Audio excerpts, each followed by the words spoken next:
ଜୟ ଜଗନ୍ନାଥ ସାଙ୍ଗମାନେ ଦେଖନ୍ତୁ ଆମର ମଟନ୍ ରନ୍ଧା ହେଉଛୁ ଡେଲି ମଟନ୍ ହେଉଛୁ। କାଲି ଗେଷ୍ଟ ଆସିଥିଲେ ହେଇଥିଲା, ଆଜି ଗେଷ୍ଟ ଆସିଲେ ହେଉଛି ମଟନ୍ ମୁଁ ରାନ୍ଧୁଛି ଚାଲିଛି।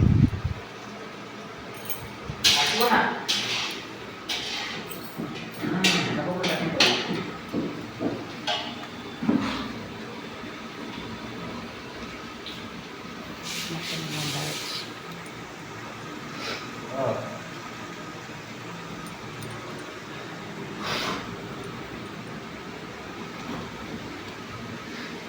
ଆଜି ଗେଷ୍ଟ ଆସିବେ ଆମ ଘରକୁ, ମଟନ୍ ରନ୍ଧା ହେଉଛି। ଡେଲି ମଟନ୍ ଖିଆ ହେଉଛି। ନା ଆମର ଯିଏ ସେମିତି କାମ କରିବ ସେ ଆମର ସ୍କୋୟାର ଫୁଟ୍ ରେଟ୍ ନେବ ତ, ଯେ ଲେବର କଣ୍ଟ୍ରାକ୍ଟ କାମ କରିବ।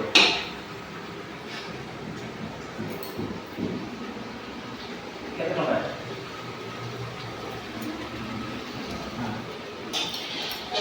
ଭାଜି ସେଠି କାମ ଚାଲିଛି।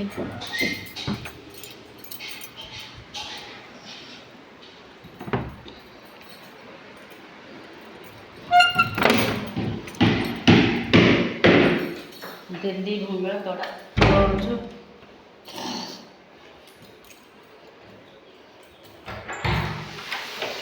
ଏଠି ଆମର ଇଲେକ୍ଟ୍ରିକ୍ କାମ କରୁଛୁ। ଏ ଇଲେକ୍ଟ୍ରିସିଆନକୁ ଯଦି ଆପଣମାନେ କିଏ ଦରକାର ଅଛି ତାହେଲେ ମୋତେ କଲ୍ କରିବେ ବା ମୋତେ ମେସେଜ୍ କରିବେ ମୋ ୟୁଟ୍ୟୁବ୍ ଚ୍ୟାନେଲ୍ରେ, ମୋତେ କହିବେ, ଦେଲେ ମୁଁ ଆକୁ ପଠେଇବି। ଗୋଟେ କାମ କରିଦେବ, ସେ କାମ ଥରେ ଆରମ୍ଭ କଲେ ସେ 2 ଘଣ୍ଟା ଲାଗିବନି ସାରିଦେବ, କିନ୍ତୁ ସେଇଟା ସାରିବାଟା ତାକୁ ହୁଏତ 6 ମାସ ଲାଗିଯାଇପାରେ, କିନ୍ତୁ ସିଏ ଧରିବ ମାନେ ଯଦି ଆଉ ସେ ସହଜରେ ଛାଡ଼ିବନି, ତାକୁ କାମ ଫିନିଶ୍ କରିବ।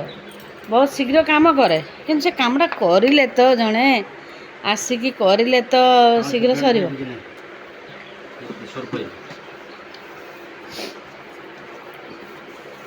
ତେଣୁ ଚାଲିଛି କାମ, 100ରେ କାମ ଚାଲିଛି।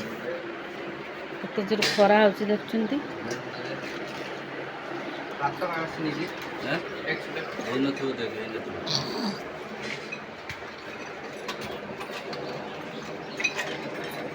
ଡେଲି ଆମର କାମାଲି ଝାଟଉଛୁ, ସଫା କରୁଛୁ, ଦେଇକି ପାଟି କରୁଛୁ, କହୁଛୁ ସେ ତାକୁ ସେ ବାସୁଦେବକୁ କହୁନୁ କାହିଁକି ଏକା ଦିନେ ସାରିବ।